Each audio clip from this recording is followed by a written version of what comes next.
बच्चों, आज हम कक्षा 11वीं में चैप्टर जो है पंचवर्षीय योजनाएं, कृषि, उद्योग और विदेशी व्यापार जो है उसके अंतर्गत प्रश्नों के उत्तर जो है वो आपको हम बता रहे हैं। मतलब ये रिवीजन के तौर पे है और ये आपको कॉपी में नोट भी करना है।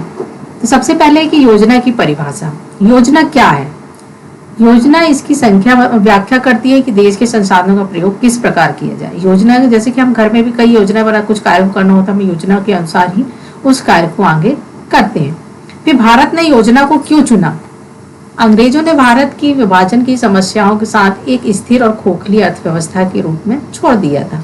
जिस तरह से हम जानते हैं कि अंग्रेज जो हमारे यहाँ आए थे वह व्यापार करने के लिए आए थे और यहाँ पर धीरे धीरे उन्होंने अपनी शासन स्थापित कर लिया था और सरकार अर्थव्यवस्था निजी हाथों में छोड़ दिया और बड़े पैमाने पर गरीबी, बेरोजगारी और न्यूनतम में भी ध्यान दिया गया।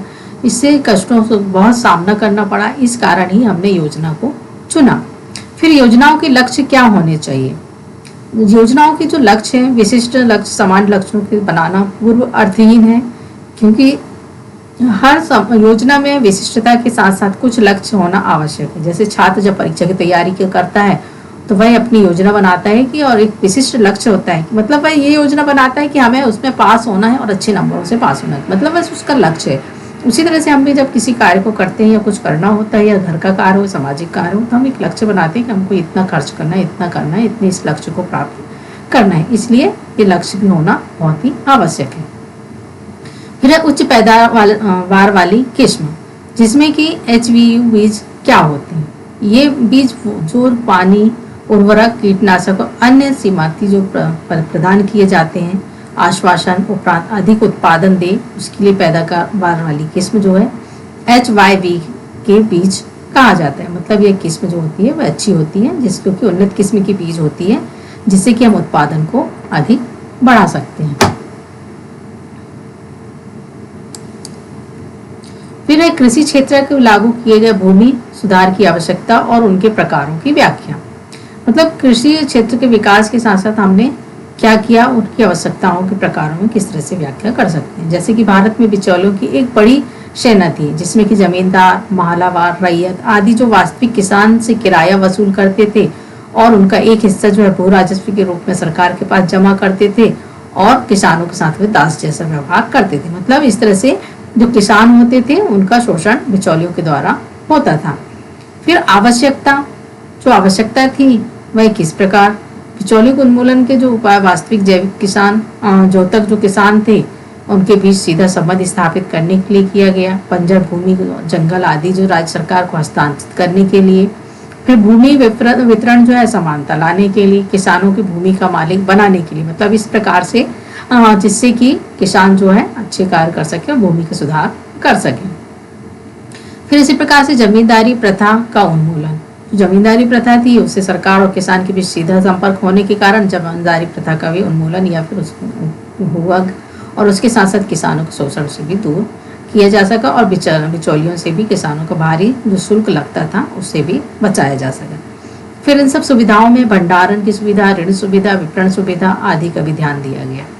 फिर किराएदारी सुधार इस निम्नलिखित संबंधित थे, जैसे किराया विनिमय, कार्यकाल की सुरक्षा, किराएदारों के लिए स्वामित्व का अधिकार, ये सारी सुविधाएं भी उन्हें दी गई। फिर हरित क्रांति क्या है, इसे क्यों लागू किया गया? अब हरित क्रांति से ये समझ में आता है कि हरित क्रांति का मतलब ये था कि उत्पादन तेजी से होना और उत्पादन में अच्छे से अच्छा लाभ कमाना और उसमें उपज जितनी अधिक उत्पादन कर सके करने की कोशिश करना। यही एक रणनीति थी जो अक्टूबर 1965 में कृषि उत्पादन बढ़ाने के लिए शुरू की गई थी और अलग अलग नाम भी दिए गए थे, जैसे नई कृषि नीति, बीज, उर्वरक, पानी, प्रौद्योगिकी, जिस तरह से अभी हमने पहले देखा। फिर नई कृषि नीति अपनाने के पूर्व भारतीय कृषि जो परिस्थितियां इस प्रकार थी, जैसे कृषि कम अनियमित वृद्धि दर्शा रही थी, कृषि की चरम क्षेत्रीय असमानता, बढ़ती हुई अंतर्वर्गीय असमानता थी, लगातार 2 वर्ष सूखे की स्थिति थी, पाकिस्तान में भारत का जो युद्ध चल रहा था और अमेरिका के साथ जो PL 480 आयात करने से इनकार कर दिया था। मतलब इस तरह से भी बहुत सी समस्याओं का भी सामना करना पड़ रहा था।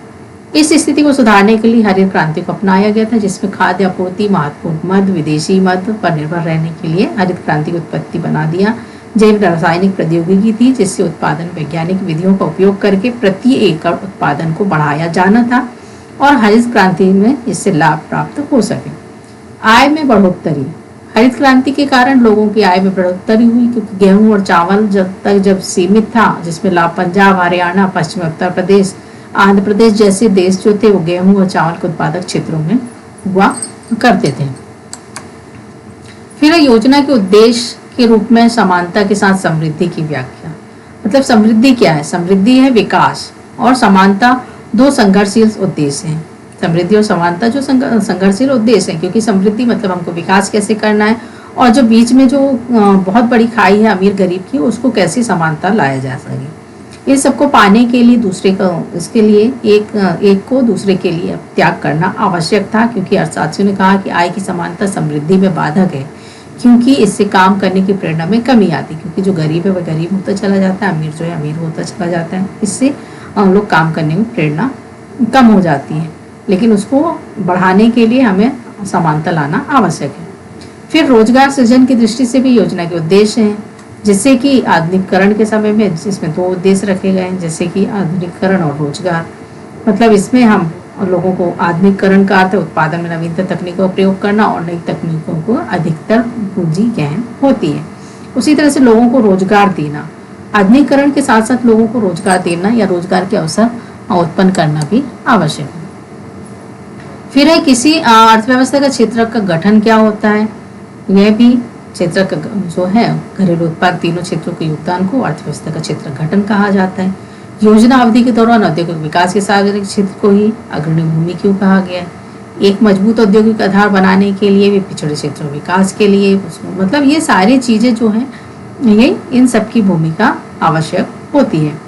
इस कथन की व्याख्या करें कि हरित क्रांति में सरकार के खाद्यान्नों को प्रॉपर विशाल सुरक्षित भंडार बनाने का योग बनाया गया। ये आवश्यक है कि हरित क्रांति में नई तकनीकों का प्रयोग करने के कारण कृषि उत्पादन वृद्धि होने के कारण बहुत भारी वृद्धि हुई, जिससे कि हमें ये सबको रखने के लिए एक आवश्यक उसको योजना और भंडारण के लिए योजना बनाना आवश्यक था।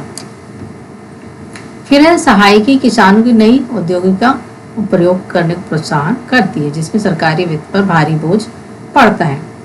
इस तथ्य को ध्यान में रखकर सहायकी योग्यता की चर्चा कीजिए। मतलब सहायकी के पक्ष में तर्क और विपक्ष में तर्क। तो सहायकी योजना जो है उसको हम किस तरह से पक्ष में बोल सकते हैं, जैसे नई तकनीक अपनाने में किसानों को प्रोत्साहन देने के लिए, फिर अधिकांश गरीब किसान है उनकी सरकारी मदद करने के लिए, नई तकनीक को वहन करने में उनको सक्षम करना, कृषि में जोखिम भरा व्यवसाय है, क्योंकि यदि बारिश अच्छी हुई तो कृषि अच्छी हो जाएगी और नहीं हुई तो वह बहुत जोखिम उठानी पड़ता है। फिर सहायकी जो दी जाती है उसमें नई तकनीक को लाभ हो, किसानों का भी होगा, असमताएं भी बढ़ेंगी।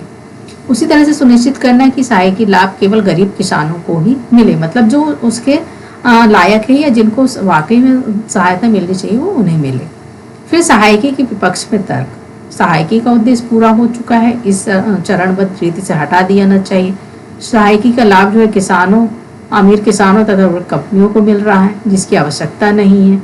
मतलब जो लाभ आवश्यक जो किसान है वाकई में जिनको मिलना चाहिए उन तक लाभ पहुंच नहीं पाता है, जिसके कारण ये जो है इसे बंद करना चाहिए।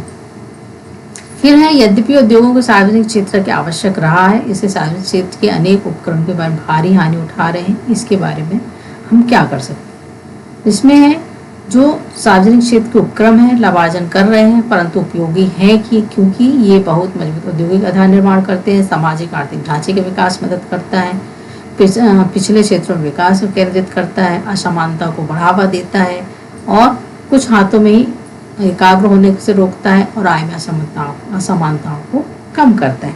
इस तरह से औपचारिक क्षेत्र में रोजगार को सृजन करता है। मतलब इसलिए सार्वजनिक क्षेत्र भी हमारे लिए बहुत ही आवश्यक है।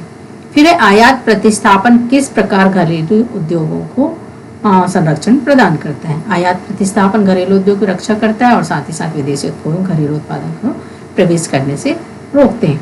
इससे ये होता है उत्पादों के साथ प्रतिस्पर्धा नहीं करनी पड़ती है और उतने कुशल ना होते हुए भी बाजार में जीवित रह सकते हैं, अथवा वे शैशव अवस्था में तर्क पर आधारित थी कि उद्योग और शैशव अवस्था में इसलिए विदेशी प्रतिस्पर्धा सुरक्षा प्रदान की जाती है, जिससे कि विदेशी मुद्रा बचाने में भी हमें मदद की जाती है और साथ ही साथ विकास के लिए आवश्यक निर्यात के लिए उपयोग भी की जाती है। इस तरह से इन घरेलू उत्पादित वस्तुओं की मांग में भी वृद्धि की जाती है। इस तरह से हम आयात प्रतिस्थापन से भी घरेलू उद्योगों को संरक्षण प्रदान कर सकते हैं। आप लोग ये सारी चीज़ें जो है कॉपी में नोट अवश्य